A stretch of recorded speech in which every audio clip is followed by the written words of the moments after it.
That's his prayer. Jesus and me. You're going to walk these steps, please.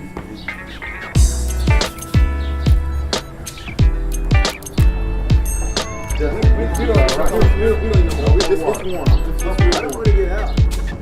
No. You're going to sit. You're going to put your bottom down here. You want to sit? Yeah, sit down. Sit down. Alright, you just see.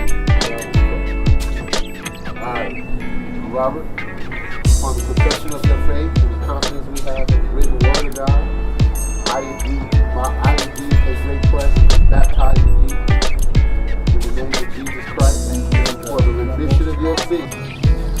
Alright, come on. Thank the Lord.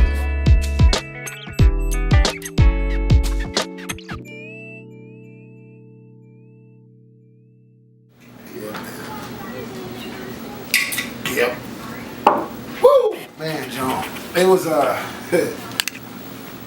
that conversation we had on yesterday was just awesome.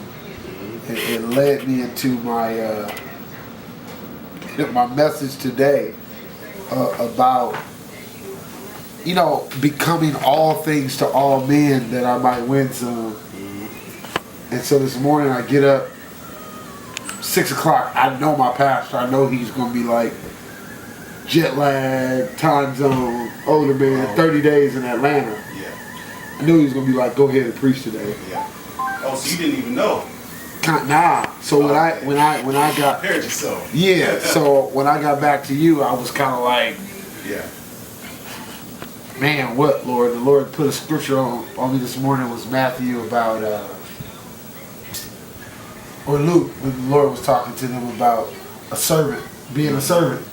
And so click, serving the funny, and he that is chief among you, let him be servant to all.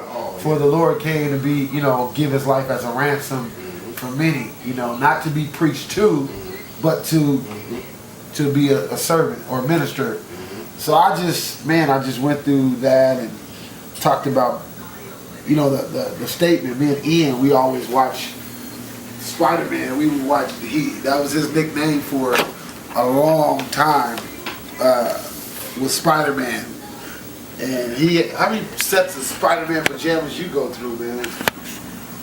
Like 4. 4 or 5. He only 8 years old right now, barely 8. So 4 sets of Spider-Man pajamas, and we it was a part of Spider-Man. Going back to our conversation yesterday, the message today, I gotta just connect something.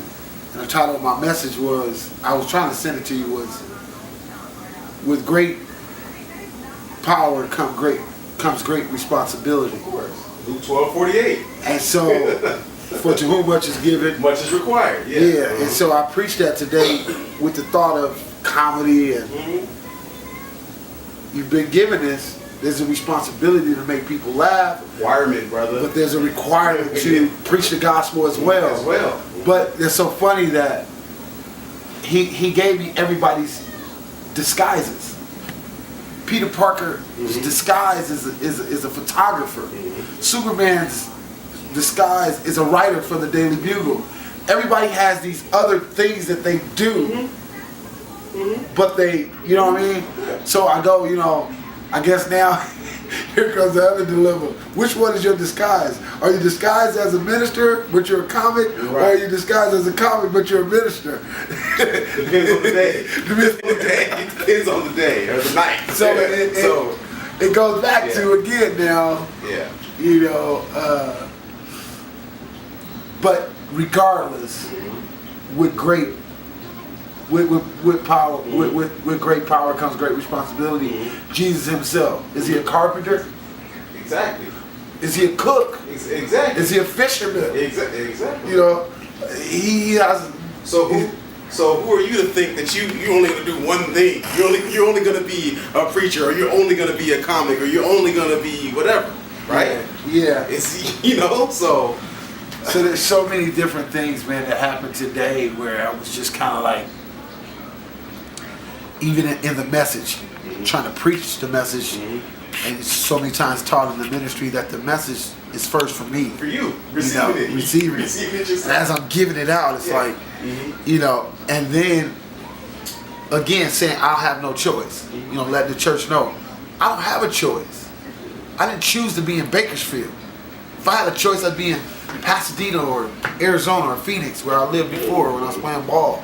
You know, Phoenix was really, I mean, when I got married, man, I thought, hey, let's go to Phoenix, sweetheart. Let's get this heat in us for them 3 months and let's have a good time, you know, living in Ahwatukee or Chandler. Let's just go there, you know, and so that was big for me, you know what I mean? So I didn't choose to be here. And as I was studying and breaking down my lesson, looking at Wikipedia, it was funny to see Superman had no choice to come to Earth. He was rocketed to Earth because Krypton was, as a baby, it was being destroyed. Yeah, right. Well, so amazing about that backstory was the fact that the two writers were originally Jewish. Yeah. And they got the Superman story from Moses. Yeah. And so I just, it was just, all of it just connected. It connected with the conversation, and it connects with, you know, I guess tomorrow I'll be a counselor at Kaplan. You will be. You know, when it comes to your dad, right? You being the oldest, all right? You got 2 younger brothers. Tell me about, you know, Pops. Tell me about how, you know, Pops may make you laugh, or Pops may be sometimes mean, it seems like, or Pops may be, you know, tell me about it. It's all right. If you get on you, we'll tackle him. Don't worry. Like, he makes me laugh because he, like, brings up funny jokes. Yeah? Makes raps and stuff. All the time, huh? Yeah. Okay.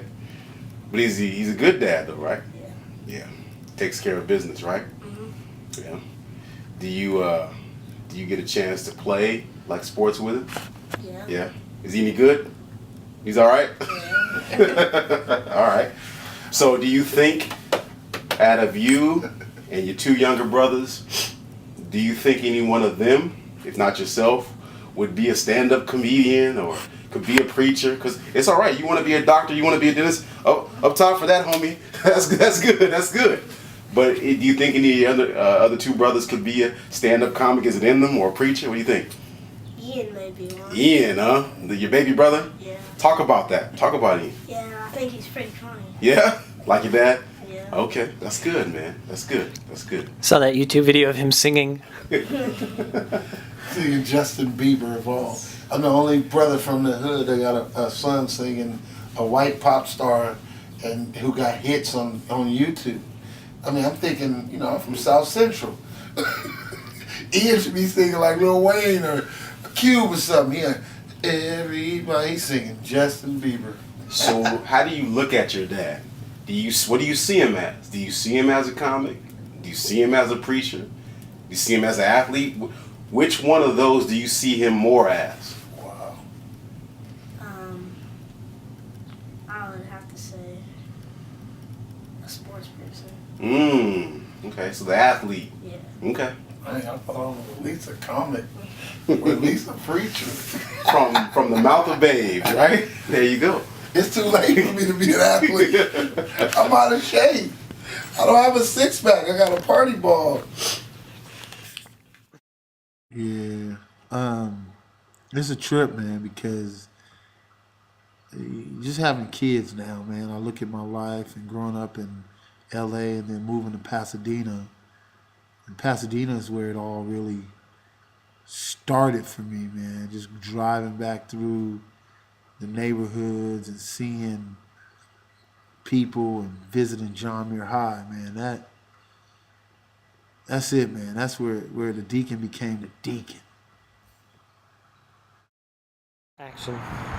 So yeah, I think this is where my comedy started, right here. I mean, on this particular place, dude, right?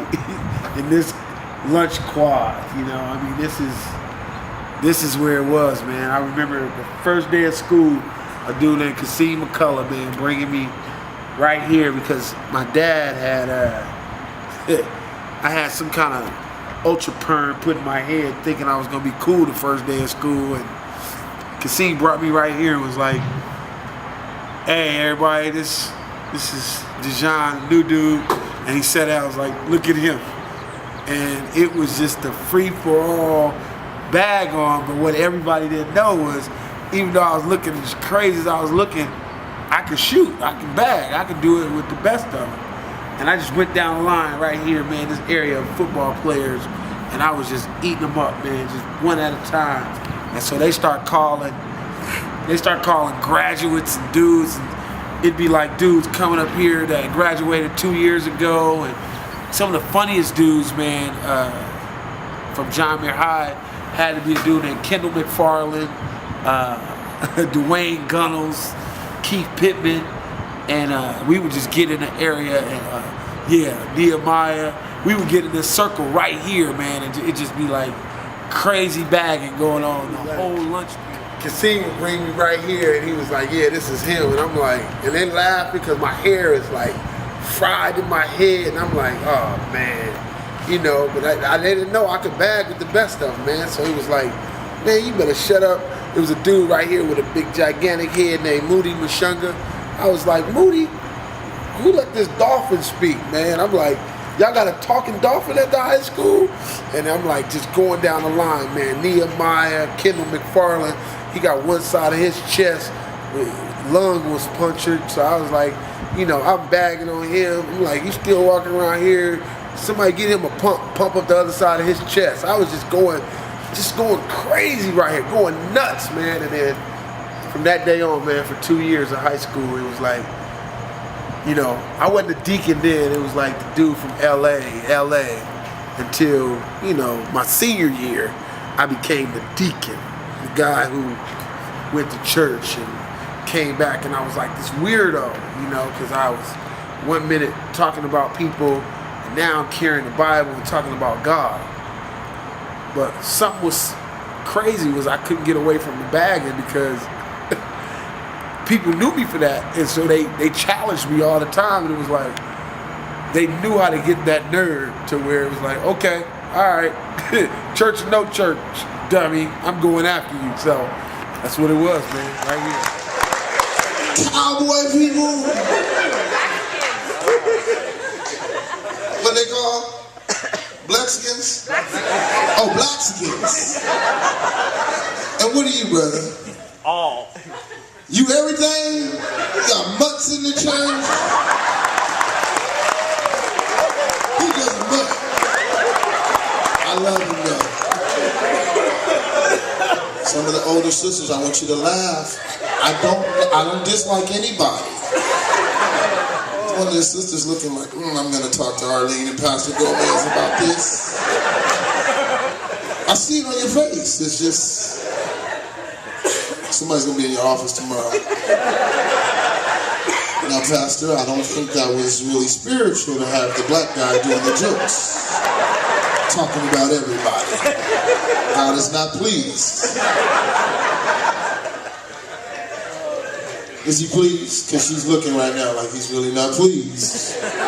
Is it gonna be you at the pastor's doors Monday? I need to have a meeting with the pastor. The black guy in the orange was not really doing a good job.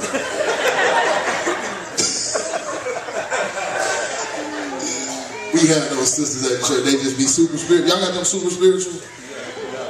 I got a cousin, he's super spiritual. His GPS is saved.